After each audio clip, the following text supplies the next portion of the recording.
Le moteur à courant continu.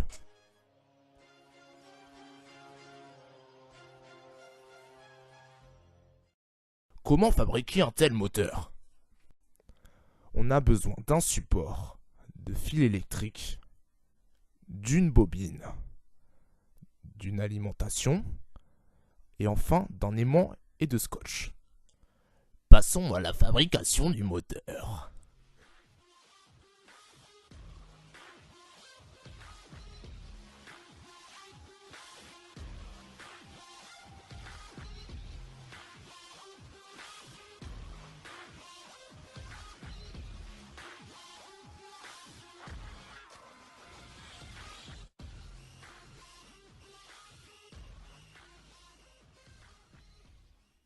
Passons à la pratique.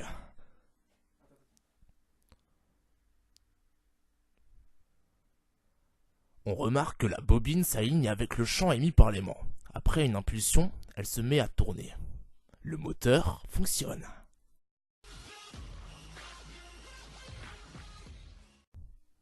Mais comment notre moteur fonctionne-t-il? Notre bobine est constituée d'un fil de cuivre isolé par du vernis. On a gratté ce vernis totalement d'une extrémité et uniquement sur la moitié supérieure de l'autre extrémité du fil. On met en contact les parties grattées avec les fils électriques, le courant circule donc dans la bobine et la bobine s'aligne avec le champ magnétique. Après impulsion, la bobine se met en rotation. Ce phénomène est dû aux forces de Laplace. Elle veut se réaligner avec le champ.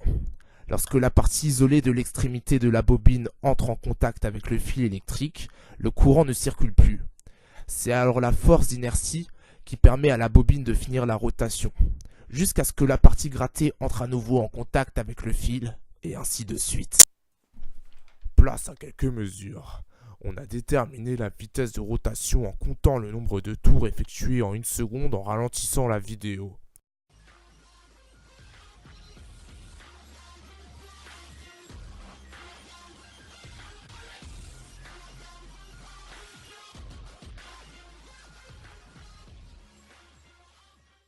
On trouve oméga égale 8 tours par seconde, soit environ 50 radians par seconde. En utilisant la formule R égale R0 fois L sur S avec L la longueur du fil, S la section du fil et R0 la résistivité du cuivre, on trouve approximativement I égale 5 ampères.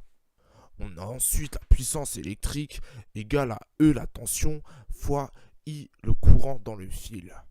Cette puissance électrique est aussi égale au rendement fois la puissance mécanique.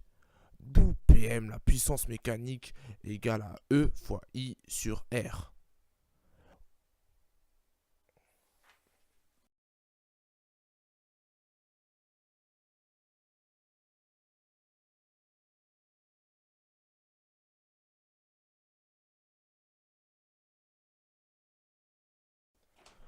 En estimant le rendement à 0,85, on peut enfin calculer le couple.